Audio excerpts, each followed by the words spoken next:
Hello, Night Nation. Joining me in the studio at 1148 Studios is Knightfan Stan. Knightfan, welcome to 1148 Studios and Knightline Podcast Extra. Amen. Every day is a great day to be Knightfan Andrew and UCF Knight. Yeah. So I'm glad you're here. It's nice to have you here in the studio and hanging out with me, and this is awesome. So what's been going on? There's been a lot of craziness in Night World. Knightland. Absolutely. Recently, the George O'Leary retirement this week. Search of a new AD, which I think that needs to come before a coach. But yeah, a lot's going on with UCF, and a lot of other sports are starting up too. But we're having a tough season, as you know, 0-8, and we're looking for that first victory under now interim coach Barrett. So we'll see how that goes against Cincinnati Bearcats on Saturday. What do you think about Barrett being the interim head coach? I don't know too much about him, honestly. I know that he's played Canadian football. I do know that you have to give him some consideration of becoming the head coach if he wins all 4 games. I don't know if that's doable or not. I don't know if this is an interim thing or he would be a candidate for next season. I think you really got to go out of the box and get someone that's, more well-known as far as maybe an offensive coordinator, defensive coordinator. I have a list here that we'll go over that. But yeah, well, I guess he played at the University of Cincinnati, so that's interesting for his debut of the UCF interim head coach to be that's right. at Cincinnati. So that's kind of big for him, I guess.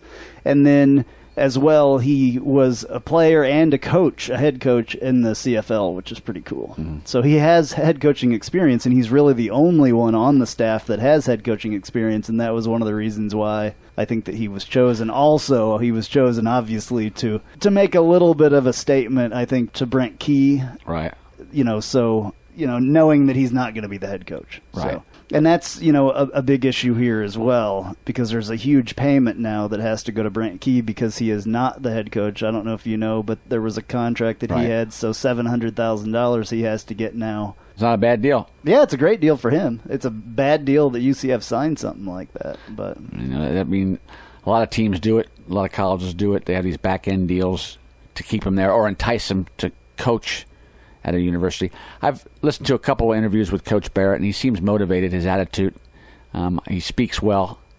Whether he can fire up the boys for the next 4 games remains, But we'll see how he goes. I like the way he talks. O'Leary was kind of more of a laid-back coach. Sometimes coaching changes are good to fire up the players, so we'll see. Coach O'Leary didn't get too excited unless he was getting mad. So right. I think Coach Barrett may do a better job of maybe some positive reinforcement, hopefully. We were talking about that with Kyle Israel the other night. There was not a lot of positive reinforcement from George O'Leary. A lot of us differ in our opinions about George O'Leary. I was never a huge fan of George O'Leary.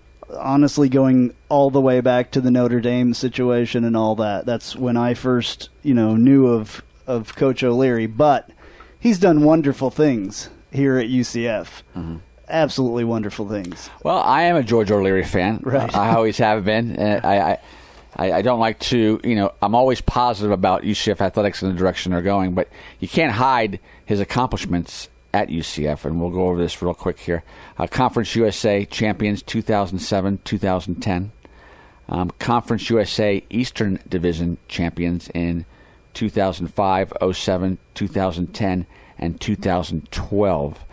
2010 was the Liberty Bowl victory over the Georgia Bulldogs. I believe it was Kyle, maybe was it Israel at that? That was Jeff Godfrey. Godfrey was the quarterback. I remember that. And actually, Latavius Murray was on that squad, too. Yep. The American Athletic Conference 2013 co-champs. And then in 2014, of course, we won the Fiesta Bowl, and we were ranked 10th in the country when it was all said and done, actually ahead of Baylor. And he was also ACC Coach of the Year in 98 and 2000. So he brought a lot to the table. Unfortunately, like I had mentioned on 740 The Game and 96.9 a couple of days ago, it's what have you done for me lately? Right. That's the bottom line. And whether it's professional sports or college level or a high school level, it's people, he'll be remembered as putting UCF on the map, in my opinion. Absolutely. And there's players like Dante Culpepper, Kevin Smith, Kyle Israel, who've done their job putting UCF on the map. So it's just very good that O'Leary was here, but he brought us as far as he could probably take him. And plus, he was, he's getting up there in age. Absolutely. And I tell you, he's quite the comedian as well. I've been to several lunches with George, and I've known him on a personal level. And he's a matter of fact. He shoots straight from the hip, and he's also a very funny gentleman. So I'll remember him for his accomplishments at UCF, and we charge on. Yeah, absolutely. No, you can't take anything away from him, no matter, if you try or not. But it definitely, he's done a lot here. He's definitely made his mark. He made the program pretty much what it is, because it was really nothing, it was MAC conference and, a bunch of other stuff before that. I don't want to take anything away, but I think sometimes regime change is good, I think it was time. I would like to see somebody younger be the head coach, of course. You see and I think Kyle mentioned this the other day, you see some of the younger coaches in the leagues, chest bumping with their teammate, their team, and, high-fiving, and George O'Leary never does that kind of stuff. You could barely get him to smile. Right. I mean, he smiled after the Fiesta Bowl win, the 2 times that I've seen him smile, after the Fiesta Bowl win, and when Holman threw that pass to Perryman at the end of the ECU game. Those are the 2 times that I've seen him, really happy and getting excited. Yeah, I do remember that pass, actually, to Perryman. Yeah. Well, he's old school football. Yeah. I mean, it's old school. I mean, when you're up in your late 60s, early 70s, your mindset's not going to be of a 44-year-old. Right. Or 40-year, it's like, even with me, with my son, he's into this rap music. I'm trying to understand it, but it's just, young, you bring energy to the team. And change is good at some point. I didn't really expect George O'Leary to coach until he's 80. I mean, like Joe Paterno of Penn State, that's very rare. Yeah. And I didn't really. And he mentioned too that he was going to retire anyway at the end of the season. He just got out, a little earlier, so UCF could make a decision on an athletic director and a coaching change. Well, you saw a very similar thing happen as well with the old ball coach up there in South Carolina Spurrier. This year. So very, very similar situation, actually. Mm-hmm. They weren't 0-8. No. But they still could have a winning season, I think. But he knew when it was time to get out. They were very close in age, very kind of the same kind of guys in a way, same kind of old ball coaches and all that. But anyway, that time is done and it's over, and I think we need to move on in UCF land. And one of these days, maybe a statue or renaming the field or not the stadium, because they have stadium naming rights. Bright House does, right. But it could be George O'Leary Field at Bright House Network Stadium or something like that. They definitely should do that. Name the indoor practice field, after him. He did a lot of positive things here. I'm not trying to say that he didn't. He definitely did, but I'm personally glad to see a new regime coming, and I'm excited for it. What about the Knights Plaza George O'Leary pretzel shop? Maybe. There you go. A hot dog stand. Yeah. It could give. It could be a Nathan's hot dog stand, right, because Burger he's U, from. Yeah. Subway right there. They have plenty of open space there. They could have an O'Leary's pub. Right, George O'Leary Irish pub. Yeah, be perfect. Yeah, there you go. Yeah. And people could go there and have their Irish beers before and after the game. Maybe he needs to spend some money, some of that money that he's made Absolutely, to do that. Yeah, that'd be great. I know I would be a patron of there. Absolutely. So would I, yeah. You said you have some names of some coaches that you think? Yeah, I honestly don't know. I would just be speculating at this point because it's so early in the game, but some names come to mind is Jeff Brom. He's in his second season as head coach of Western Kentucky. He's done a lot of things over there at the Kentucky team. You also have Kirby Smart, who is coaching currently under Nick Saban. He's 39 years old. He's another young one. Jeff Collins, he's now a defensive coordinator with the Florida Gators. That could spark some interest there. You got to remember these defensive coordinators and offensive coordinators from a Power 5 conference that may not get an opportunity to be a head coach at the Power 5 level. They'll go to our conference, the AC, and become a head coach. Yeah. So that's what you got to pull from is, coordinators that have had experience on Power 5 schools that are winning. Yeah. Winning programs. DJ Durkin is another good one. This gentleman he's a defensive coordinator at Michigan, and he's under Harbaugh. He's 37 years old. So that's very young for a coach. Then you have Mario Cristobal. Right. He's currently he's 45, and he currently serves as the offensive line coach at Alabama. And he was the FAU coach a couple of years ago, I believe. Or FIU, I'm sorry. FIU. Yeah, he was the FIU coach. And he did all right there. He's a charismatic guy, which is cool. There's been some names of some older guys as well. I sometimes think that the older coaches have trouble identifying with the younger players, as you were saying about your son identifying with the rap music that he listens to. You know, it's the same thing with football coaches, and I mean, it's just like being a parent, but to 60 guys or whatever, you know. So I think they have to be able to identify at least a little bit with some of those guys, you know. I mean, you saw George O'Leary's birthday, and, you know, did you ever see that video that UCF put out? They were, like, dancing to the twist. Well, okay. You know, right, so, yeah. and I'm sure all the kids were like, what is this, you know? The twist? I've never even heard this. Wasn't this from some old movie or, you know? Twist and Shout. Beatles. Yeah, right. Well, it's all good. It's just another one. Doc Holliday, right now, that's kind of a long shot, but he's been with the past 5+ seasons turning the Marshall football program around. So I don't know if you go there. I mean, he's young. That's kind of a long shot.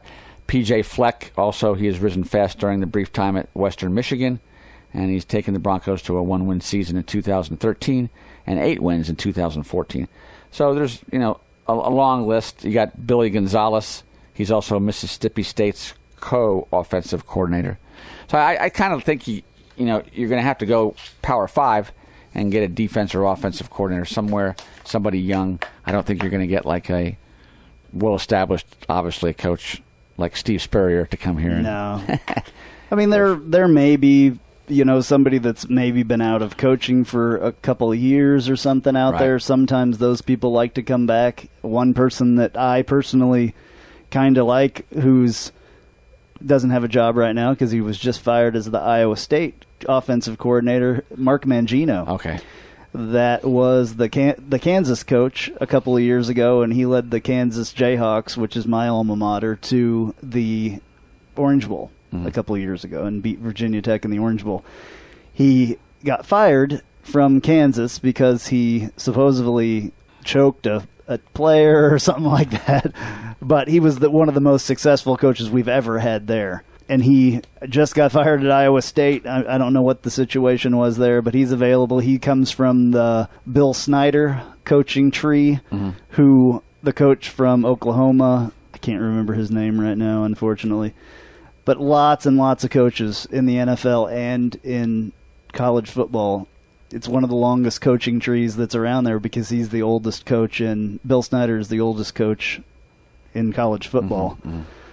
And has had a lot of success there. So right. UCF Knight fans need to know and need to realize, too, when you get a younger coach, he can use this as a stepping stone. Oh, absolutely. So the tenure of O'Leary being here for 12 years, that seems like forever. You know, the next coach we have might not be here 8 years, 10 years.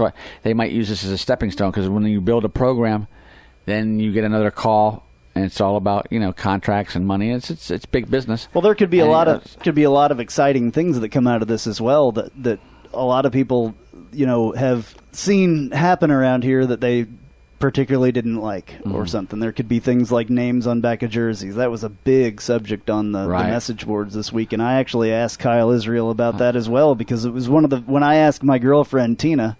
Or when I told her that George O'Leary had resigned, she's like, "Oh man, we can now finally get the names on the back of the jerseys." Because I'm a big fan of names on the jersey. Yeah. I know George O'Leary. It's a team, and we're all one, and there shouldn't be any names. But for the mere standpoint of you're in section 229 or way up, or you get to identify with these players because the names are. Well, even on TV, you get to know who they are because if you don't memorize the whole roster and everybody's numbers, then you don't know who they are, you know? Right. So that's a big thing to fans. Yeah. Another big thing that right now people don't understand is that George O'Leary has always been a run-first guy, which this year it's not working out at all because our offensive line is so horrible, unfortunately. But for years and years, I remember the first few years that I was around and was going to all the games, Ronnie Weaver was back there. Right. And Ronnie Weaver up the middle, and it got old. The old school football gets old. It does. It does get old. I mean, you got to think out of the box. I always thought that Justin Holman should run more. I'm not a coach by any stretch of the imagination, just what I observed from afar. I'm just the cheer guy. That's Yeah. right. But what I've seen is I know enough about football to be dangerous.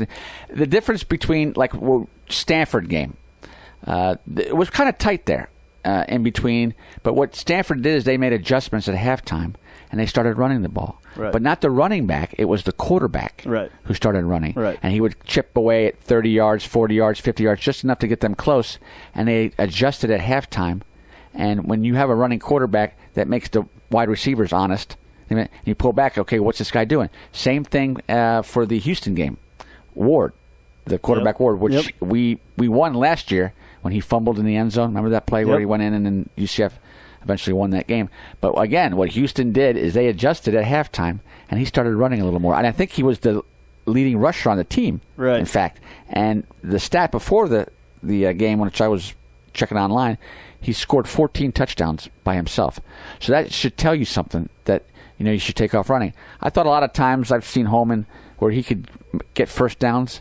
I mean, it's 10, 15 yards clear, and he'll stay there and look for a receiver and then overthrow him. Right. So you have to mix it up. You have to do something out of the box to catch the defense off guard. I mean, that's just my opinion. Yeah, absolutely. So I think that you're going to see with a new coach, you're going to see a new style of play. I don't think we run more of a pro offense here, and a lot of kids don't know that offense when they come from college. It takes time to learn that, especially at quarterback. It takes a lot of time to learn the pro offense. It's not an offense like you see, like Bo Schneider, for instance. In high school, he never was under center one time that I saw in any of his highlight film, and I don't think that he ever played under center. In the pro offense, you play under center and in the shotgun. In UCF football, you play under the center most of the time in the shotgun. Now, since the offensive line hasn't been that great, you're seeing more and more shotgun from us because you have to get a little bit more time and the farther back the quarterback is. So a coach could come in here and bring some kind of a read option or even a triple option. You never know. I mean, have you seen what Navy does with that triple option? That's crazy. Mm-hmm. But, they have a quarterback, obviously, that can do that. Working that system, sure. Right. But it's going to be exciting because there's going to be a new offense in here and a new defense, guaranteed. Not with Barrett tomorrow, but whoever our new head coach is, I guarantee is going to bring in his own offense and his own defense, and it's going to be exciting, I think. And I think that's one of the things that they need to do to get the fans back in it, because I think there's a lot of UCF fans that have a bad taste in their mouth, unfortunately, at this point. That puts fans in the seats. Of course, winning puts fans in the seats. It's very discouraging when I run around Bright House Stadium and cheer, and I see fans leaving at halftime, or there's empty seats, pockets of thousands of people. Yeah. And I'm pulling rabbits out of my hat and I'm telling jokes, and people are down and they're not focusing on the game. Where we need to get that electricity back. And You've remained there doing that, though. I do. I mean, it gets difficult, because my signs are used to winning. Knightfan Andrew, I tug them up and they're like, they want to go back to my car. Right. They want to go back to the KFS mobile, and my signs are geared toward winning, and so it's all good. But I have several signs, and one of my favorite ones, there's nobody better than UCF students. Right. And that's a good one, and they go nuts when I go there. But, the UCF students, the diehard, stay there. Some of them leave at halftime. I'm, running around telling them to stay in the seats and, support the program, win or lose. So it's a difficult time, but, people want to win, and I get that. And well, for the first time the other day, on my own accord, for the very first time, I actually left when the score hit 50. Oh. I couldn't do it after the score hit 50. I was so kind of upset and mad. I was just like, come on, let's go. Well, Houston was scoring at will. There was no drive there. Yeah, there was no the week before for the Temple game, or whatever the week before game was that we were at there, the last home game. I believe it was, I don't know. I can't remember who it was. We got beat by them too. But whoever that was, that week, we stayed until the very last second, even though we were getting beat. And the cheerleaders were actually coming around and thanking the people that stayed. That's how few people were there. It was for the UConn Huskies. Yeah, for Husky the UConn game. Sure. Yeah, so, that's sad when the cheerleaders have to come around and thank you for staying. I mean, it's nice that they do that, but if UCF wants to fix this deal, they have to keep the fans in the seats. They have to get them excited where they want to stay, and winning really helps that. I think this new coach is going to have to, really appeal to the fans, and the fans are going to have to get excited. I think that's one thing that they need to do is, in the new AD, we still don't have an AD. So that comes first, and then you have to worry about getting a head coach, I would think, in December. I have heard that they've already started the search. They had started the search even before O'Leary stepped down. So because recruiting is, January, February? It's coming up real quick here. Right. Really quick, actually. It needs to be done fast. But speaking of sticking around, how long have you been doing what you're doing there at UCF? I started back in, when did the stadium open up? 2007. So I started knuckle bumping fans. I didn't break out the signs, so I kind of just hung around my section. But it wasn't until 2009 when I broke out the KFS signs that really did it, because people could see from afar. So I was just reaching people, locally. But then when I got the signs really made it. And, the personality came afterwards, and I just keep on moving on. And then people tell me that I talk too fast, but there's a reason why I talk so fast, because I'm always on the move. Yeah, no, that's understandable. No, I'm like, I have to get so much in. So I'm if I give 5 or 10 seconds to everybody, I want to make them comfortable. Yeah, and you come up in the, up the stairs, in different sections, and, that's awesome. I think that's great what you do. I think you're a UCF icon out there at the stadium. I would, if you weren't there, it would be a different environment as far as I'm concerned. Thank you. But, yeah, I really do it for the UCF students. That's what makes me coming back, even for the basketball games. And the reason I do it is for the UCF students, because they really go nuts when I come around, and it gives them a sense of appreciation for the team, and I get to know them at a personal level as well. So there's students that have come down to me that are alumni now, and they were freshmen back in 2008, and they do the picture thing, and they want to hold the signs because they're lasting memories. Absolutely. And I'm grateful that they want me in the picture, but it really, honestly, it's not all about me. It's about the UCF students. I'm just the cheer guy. So what I try to do is, once they take a snapshot of me with the photos or my signs, I always say, Lynn, let me take a picture of you holding the signs. So they have memories of those signs that 20 years from now, they're going to look back on those pictures and say, hey, that was us in college. So. Right. Well, some of it has to be about you as well, though, and I want to talk a little bit about that here. So lately you've been dealing with, I believe, colon cancer, correct? Correct, yes. Yeah. So how's that going? For those of you who don't know, they did an article on the Central Florida Future on me in the newspaper for UCF, but I was diagnosed with stage 1B colon cancer back in April of this year, a 2-inch tumor. And I went in for a routine colonoscopy, and they discovered it, unbeknown to me. And I took a CT scan. It didn't spread anywhere on the other parts of my body. So I actually waited 3 weeks before surgery, and I had 12 inches removed from my colon late April. Then I took a little break, and they sent some tests to the lab, and they gave me a 89% chance that it wouldn't come back, which is very high. If I do the chemo, a low dosage chemo, for 6 months, so 4 days a month I'm on chemo, I get another 5% chance, so up to 95%. So no one is going to be 100%. There's no one on earth that's 100% that you will not be diagnosed with cancer. But it gave me a wake-up call to appreciate life a little more, and praying about it and becoming a better Christian. And I honestly learned about 12 or 13 new verses in the Bible when I was diagnosed, because I was scared, but I didn't know. I wasn't really too much scared about the tumor, because I knew that it could be cut out. It was, where did it go elsewhere in your body? Right. So when my results, my pathology report came back, it didn't spread to my lymph nodes, and all my margins were clean. So I praise God for that, and amen. And then the chemo was more of a preventative. I wasn't really big on it at first. They gave me this option of a pill to take, and then that wasn't covered.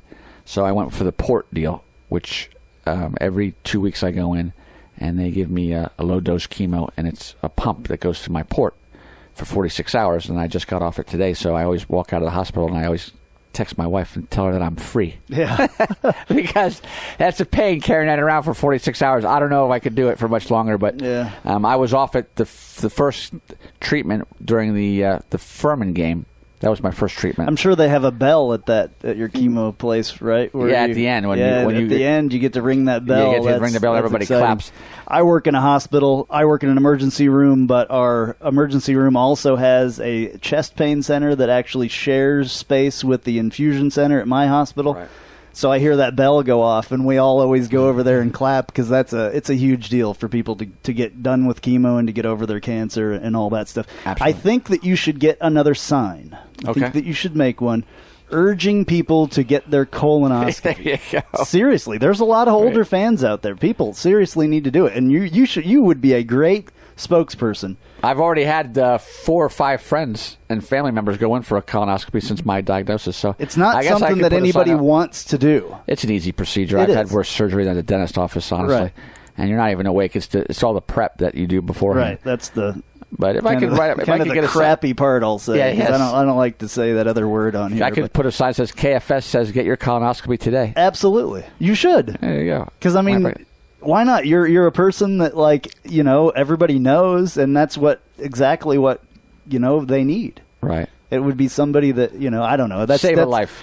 That's absolutely, good. You could save a life by having a sign that urges people to get their colons checked or get anything else checked. Go to your doctor, because early diagnosis. Right. Preventative maintenance. It's like a car. If you drive a car for 10 years and you don't get the oil change, eventually that car is going to die. Absolutely. And people need to be proactive. My wife always said that I'm a hypochondriac. Well, I'm glad that I am because I caught it early at that early stage. So I've had a lot of friends that did not catch it early, and it didn't go well. Unfortunately, the WHO this week came out and said that all processed meat causes cancer. I don't know about that, but whatever. It is about diet. What doesn't cause cancer? It's about diet. It's about your life. It's about changes in your diet. Because colon cancer, let's face it, it's digestive. So yeah, it is what you eat and what you put in your system. It's just the roll of the dice. Some people can get it, some people can't. But I've adjusted my diet tremendously, drinking a lot of water, more fiber, a lot of seafood, fruit, carbs. Good. So it's going pretty well. Hopefully one of these days they can come up with something that they know does not cause cancer. Amen. But I'm glad that you're getting through that, and I'm glad that everything is good and you're able to be out there with us. And I saw you, I think, at the spring game. I made sure to find you, and I think you had just I just got my surgery then. It was like maybe a week removed, and I wasn't told to stay home, but I couldn't, and I just kind of limped around because I was still hurting from the surgery. It was great to see you there, though. That's I don't know if you know, but it was really cool to see you out there. Amen. Yeah. And I actually, the first chemo treatment was Furman, and I just got my chemo pack off at 4 o'clock in the afternoon. I went right from the doctors to the stadium and started cheering. And it was amazing how I just continue to do it, but I just keep on pushing along and live every day to its fullest. Well, you gotta live for today. You definitely have a positive attitude, and that makes all the difference in the world, I believe. So, amen. Let's talk about the Knightfan Stand Show on OrlandoSkyRadio.com. All right. So, when do you do that? The Knightfan Stand Show actually has been going on now, OrlandoSkyRadio.com, for a couple years now, and it relaunches. I took a little break, and it relaunches on November 1st for the new format and new interviews. So I'm excited about that, and it's an internet-based radio show, 8 p.m. to midnight, Wednesday through Sunday. So Monday and Tuesday I'm off, but it's a 4-hour show from 8 p.m. to 12 p.m. It's a music variety show. So we kind of mix it up and do rock one night, country rock on Friday night, jazz on Sunday, and we mix it in with interviews, and I call it the famous KFS interview, where I'll interview players. I've been on there. Former alumni, yes. Knightfan Andrew's been on there, and it's a phone interview. And then we'll interview UCF students, whether they're freshmen or they want to promote their clubs or sorority, car washes, whatever. I get them on, and we've had players, baseball players, or just, it doesn't have to be an athlete. It could be a student that I personally know or want to promote one of their UCF events. So I'm excited about it, and going into November, I get to play a lot of rock and roll Christmas music. Oh, that's cool, yeah. Up, so. Yeah. You play some Trans-Siberian Orchestra, exactly. I like those guys. People tweet it. When I'm on the air, they tweet and say, hey, where can people find you on Twitter? On Twitter, I am at Knightfan. That's simple. That's easy. Yeah, at Knightfan. No underscore, nothing. Just no. Straight from the hip. At right. Knightfan. Cool. And they can find me on Facebook as well under Knightfan. They can like my homepage there. And I'm big on Twitter, so I do tweet a lot about UCF. Or I try How to many promote. followers do you have? Currently, I think I have about 2,800 or 3,000. But what Twitter did is they cap you off at 2,000. Really? Yeah, and then you can't follow anybody. So I was like, why all these other people have 10,000? Oh, you can't follow any more than that? And following. So what you have to do is you have to have your ratio close. So you can't be following 2,000 people and you're only following 3. Or 3 people are following you. It's kind of a ratio thing. Oh, wow. But then I hit over the 2,000 mark and I got more followers. So now I'm up to I think 2,800. But it's mostly UCF students, fans. I kind of I have a few from overseas because my show is internet based. So I've had people from Argentina call me up and say, hey, we're big Knight fans. And it's like, wow, can you play some Brazilian music? It's amazing. You would not believe how many fans that we have for our Knightline podcast show overseas. I mean, I look at get great stats from SoundCloud and YouTube, and they tell me, Switzerland, believe it or not, is the second largest listenership on YouTube. Wow. Of the Knightline podcast. I have no idea how that happened. I had a gentleman, a fan, and he he was from Argentina, so I played Madonna. Give it to Argentina, the song from Evita, was it? Yeah. And I played that for him one night. He got all excited, and he was tweeting me, and I was like, right on. And now I get requests. I try to play all the music I can, but mostly it's rock. We throw in some rap, country, rock, jazz, so I try to mix it up a little bit. That's why it's called a variety show. But I do complement it with interviews, and I'm actually trying to get your show streamed over. We need to figure out how we can do something about that. We will definitely talk about that. But that's on OrlandoSkyRadio.com, and it's the Knightfan Stand Show, and it's on at 8 p.m. to midnight, and you can find me on Twitter. And there's also at Orlando Sky Radio. That's their Twitter handle. Okay. Well, you heard it here, guys. Definitely go and check that out. And we thank you so much for coming here and talking with us tonight. And cool, no problem. Coming into the 1148 studios so it sounds good. And it does sound good. Yeah. I tell people whether you're laughing at me or with me, just keep laughing. Because laughing gives you years on life. I've learned that a long time ago. Don't worry about people think. Just stay positive, and things will take care of itself. So. Well, you are definitely a positive thinker and a positive person in all this negativity that's been going on at UCF. So we charge on. Absolutely. Well, thank you very much for coming. I really appreciate it. No problem. We'll do it again soon.